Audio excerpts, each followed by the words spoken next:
Or trying this one more time. One more time. I need YouTube to just not be annoying today. That's fine though.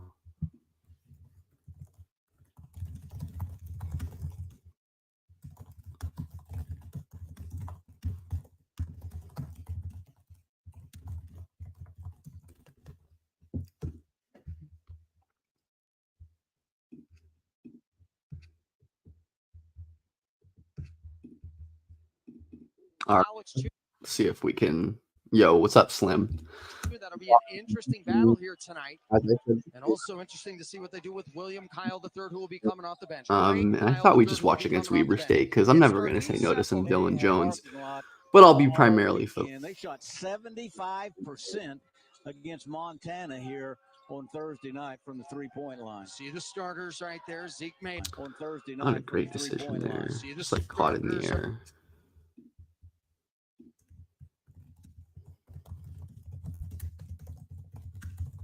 Right there, Zeke. As coaches They announced. I figured people would enjoy an Aaron Wiggins video. And I've been meaning to that for a while. But Saturday, all of them defensively off in their hat yeah. on their defense. Weber State defensive scoring teams in the nation. And the Jackrabbits lead. Why do I think African prospects are taking over the world? I don't know. I don't know about taking over the world. I don't feel like African prospects are like more raw than non-African prospects. At least like I feel like there just aren't as many African prospects. So like we think about them more, like the examples more. Like I don't think like there's plenty of raw like American prospects and European prospects. Yeah, I don't know. I don't really think that they're more raw than like prospects from other places. And rawness is hard to quantify, obviously, but I'd say most prospects are raw in some ways. I think Dyson Kohler may have got fouled on. Let's see what Zeke can do here.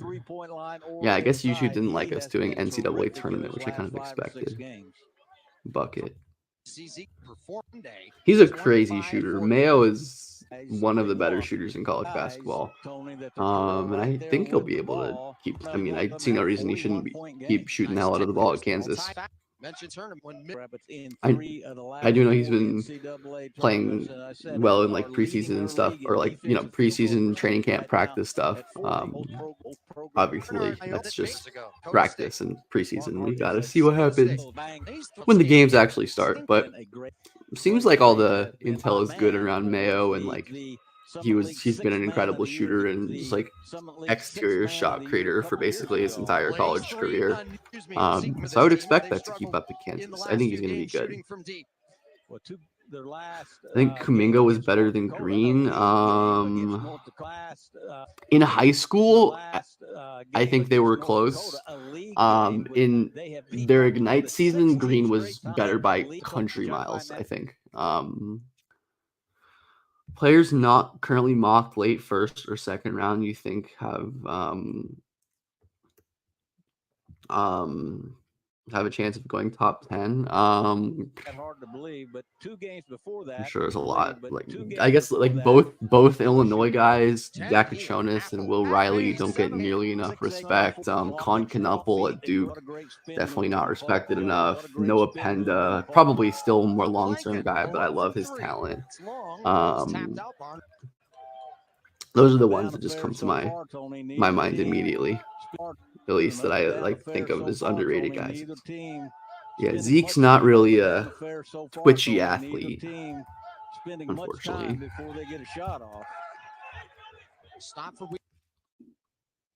Malawash goes top 10. I think if I'd have to guess, I'd say Malawash goes top 10, but I really don't know. I don't have a lot of confidence in the Malawash eval at this point, just because like the quality of tape we have on him is so nebulous. Like, yeah, he like statistically was great in a really bad BAL, but like even in like the Basketball Africa tape, it was clear that there were so many issues still present on both ends. And, like, he looked good at like Basketball Without Borders. But that was just like, a camp sample. But his tools are really nuts.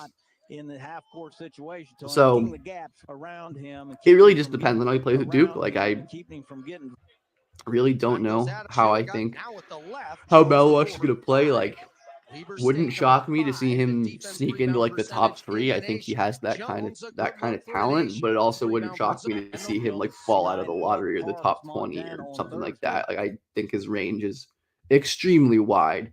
had a terrific I don't know exactly how the 29 Duke points, lineup's going to 13 shake rebounds, out. Like 6 Malik assists, Brown, they and brought 4 over. steals. I This think is his 9th double-double of the Patrick year. Gongba is not necessarily a great like Easily pro prospect, but go outside, he's a pretty Gary lets it incredible, fly. Go like outside, he's going to Gary, be a who's pretty number 1, incredible college brings big, it I up think. the So I left can see side. Duke maybe Jones leaning kicks on, over to on Verflank. him more Marking this number year 1. if Maluash is still like obviously raw and Gongba just gives them the best chance to win Mayo. games this year. Great shot by Mayo. Mayo fires and hits. Zeke Mayo, 3 for 3 from beyond Yeah, the Mayo's arc a sick already with 9. off-ball shooter. I really, guards who shoot off the ball and can make some decisions, like, got a chance. Obviously, I don't think Mayo's going to get the same kind of like self-creation diet that he got. I think the first time I ever watched Mayo was like the year before last year when he played against Grant Nelson at North Dakota State and just like carved the shit out of that team and hit all manner of like crazy off dribble threes and stuff. And I doubt Mayo's going to be doing that. Like, Dylan's able to stay in front of him right here. He picks up his dribble kind of a lot, like not the best handle in the world. Against MVP candidate. It goes to Barnhart. Always interesting to see how these guys translate up though, because you'll have guys like Dalton Connect who become even better on ball players, like at the high major. But I think those guys are the exceptions, not necessarily the rules. Nice work by Mayo here. Just simple decisions. Makes a lot of good simple decisions, I think, off the catch. Easily, he's now 0 of his last 10 from deep. I don't know. That Kansas team's going to be interesting. I'm sure they're going to give AJ Storr the ball a lot because he needs the ball to be impactful. Oh, I can skip through the non-Mayo minutes at this point. Yeah, I'd say that Kansas is probably going to, they're going to give Storr the ball a lot because Storr needs the ball in his hands to be useful. Like, if he's not touching the ball, he's not really bringing much in terms of value. From deep 2 years ago. Yeah, I certainly agree with that assessment of Mayo, Big Mike.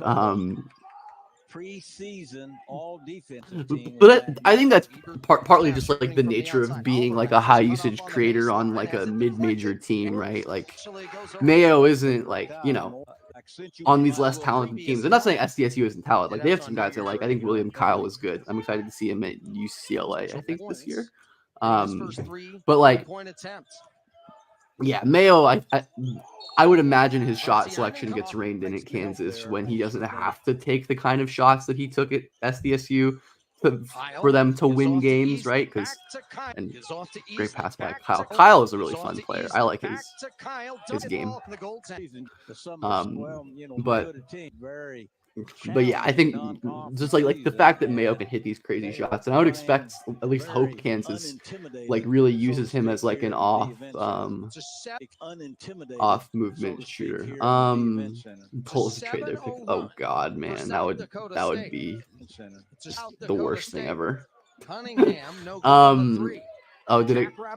I was saying that I think Elijah is great and that he's probably number 2 in 2026 to me. 2026 high school class, that is.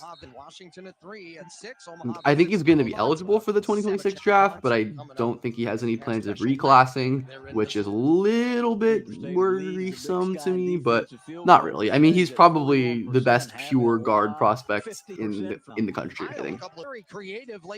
I mean, he's not better than Darren, but Darren is like kind of a wing as well. Like, but depending on how you classify Darren, I think Elijah's the best guard prospect in the country.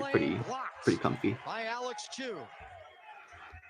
I'm very excited for Duke this year. I don't have it in me to be a Duke hater these days just because like they have too many cool players all the time. Like, I'm not gonna like force myself to root against Cooper Flag. Like, that's just like not gonna be fun. Like, it's gonna Jones and suck to 3 root against are a dude combined because they're gonna 5 be of 5 awesome from and they're deep. gonna be on Everybody TV all the else time and they're gonna combined be 0 great. for Like 8. it's not gonna be fun to root against them. So yeah, no, I agree. Jones jab steps. And this Duke team Kohler. is just Jones very jab. talented. Like unsure how how far they go, but they've got the talent to win it all. So Easley. Elijah is definitely better than Jasper and Acuff. I agree Easley. with you. No good here. Easley now 0 for his last 14 from the field. Cunningham to the block. Kohler, Jasper's another good pretty look. old. Jasper's already 18. I don't remember how old Acuff is. I think he's like pretty normal age for that class. Dylan Jones is indeed human from the outside. But I As think he might misses be like on the this same one. age as Cunningham will back it up Elijah, with the extra or like a possession. little. I think Acuff is actually like. Cunningham goes to What was I Chu. gonna say? Turns with that roster. Acuff is Cunningham goes actually a to good, Chu. actually a good bit Turns younger with than it. Elijah. Yeah, Elijah's fairly old, which is I guess my only real concern with Elijah. Has a 9 South Like Dakota just that leading he is big. older, These two teams and just trading oftentimes older punches, prospects who including dominate this just guy. don't Sam always translate goes that. to But beaten on the boards anyways, 13-6. yeah, Acuff turns 18 in November, and I believe Elijah turns 18 in March. So that's a pretty big gap.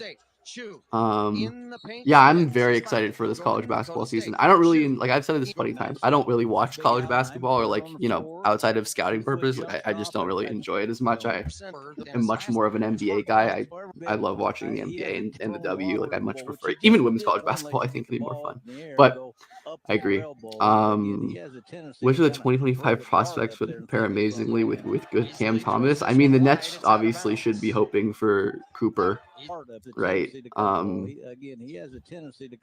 think just, I don't know. I guess if like, I probably wouldn't be excited to build around Cam Thomas myself, but I guess if like if that's the path you're gonna take, you want to surround him with as many like high feel two-way guys as possible, because like that's Cam is just not. Why is the quality so bad? Because Cam's just not a guy who's going to be giving you much in terms of defense or playmaking or all that good stuff, or off-ball play. So yeah, I do think. Why is this quality so ass, bro? A huge breakdown in transition defense. Whatever. I'm sure it'll fix itself. I am also curious about Cooper's self-creation holding up. I think it's going to be fine. I would imagine there's going to be like a lot of learning moments where it's not great, but I think overall, and like by the end of the season, I would imagine he's self-creating just fine. Like, I'm not particularly worried about Cooper in any kind of way. Good play by, good attack by Mayo. Can we please get back to reasonable quality? Splits here, and it's a 4-point deficit. I'm gonna try and reload this. I think 78, 174. I'm gonna reload that. Street saying Ethan Almanza is gonna prove himself as a lottery talent. Would be a cool story if that ended up happening. I probably wouldn't bet on it, but would be cool, I guess. Yeah, Cooper Claxton defense would be absolutely absurd, honestly.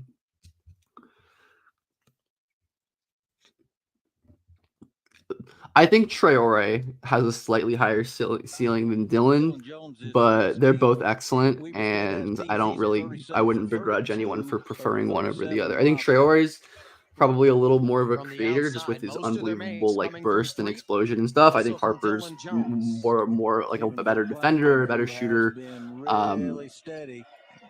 Kind of just like pick your flavor to me of those two. And honestly, I think you can put Kasparis in that group to me of like the three like really elite guards, and Edgecombe too. Like even though VJ is a little different role than those guys to me, I don't think he's much of like a pure on-ball creator. But obviously he's like by far the best defensive one of that class.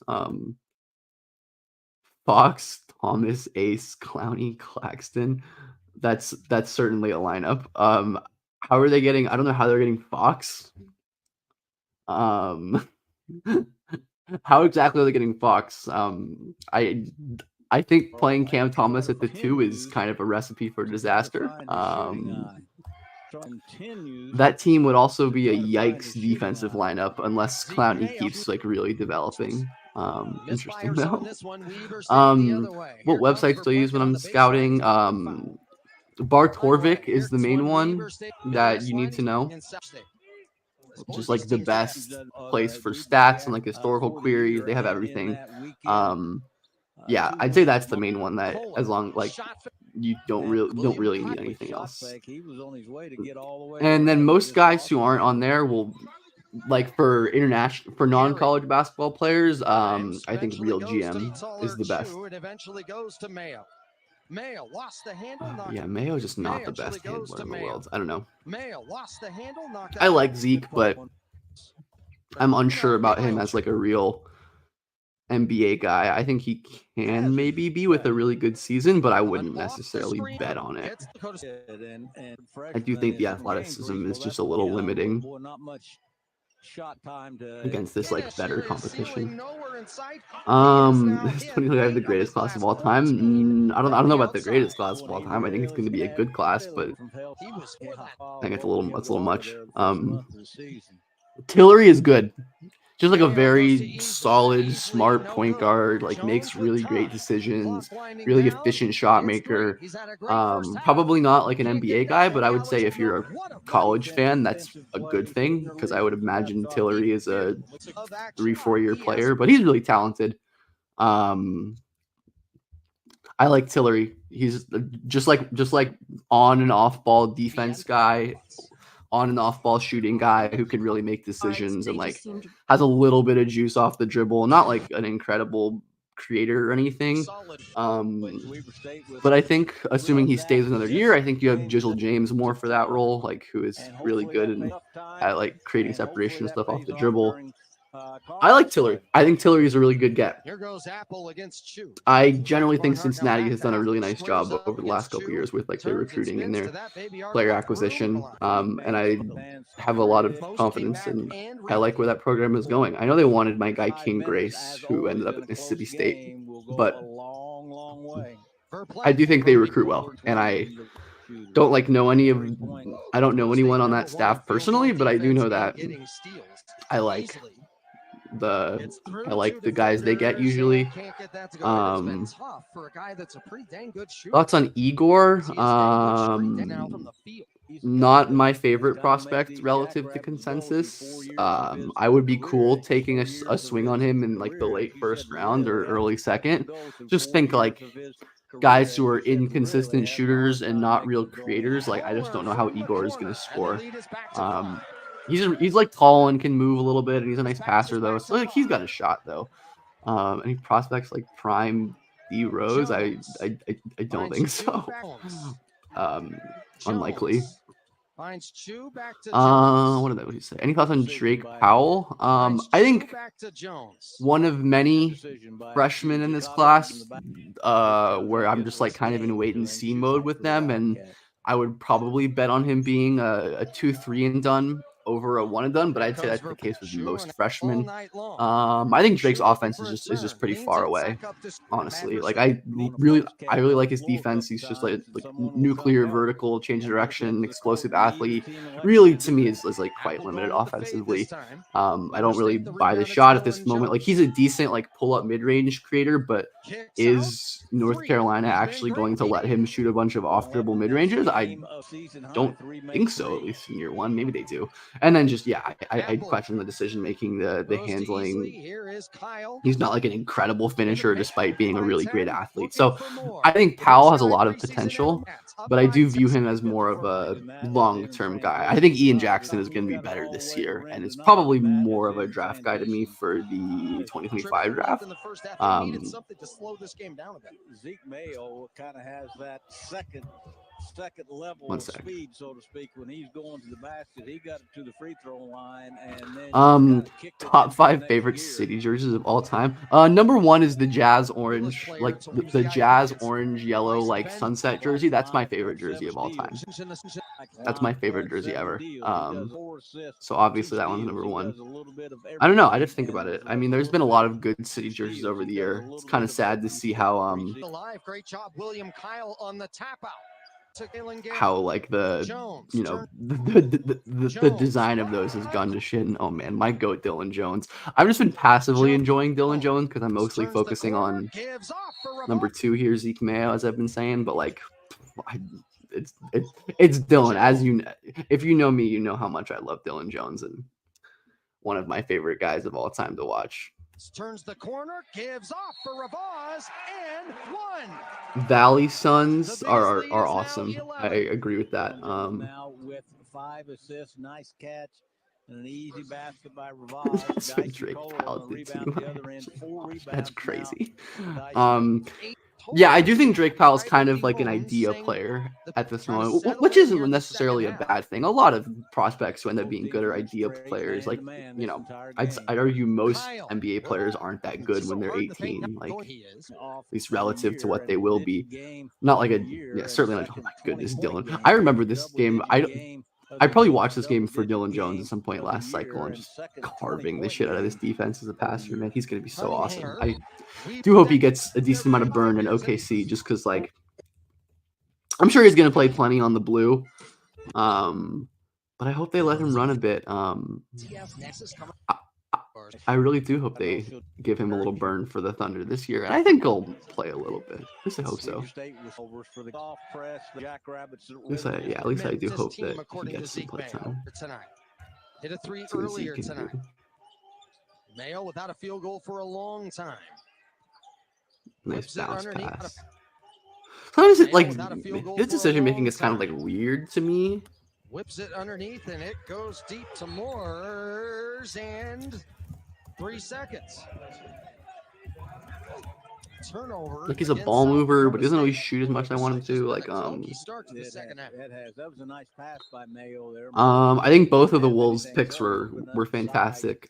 I thought Rob was a top 3, top 4 guy in this class. And I think Minnesota is probably like the literal best fit for him in the entire NBA. Like, I think if I could have chosen any team for Rob to go to pre-draft, I would have picked Minnesota.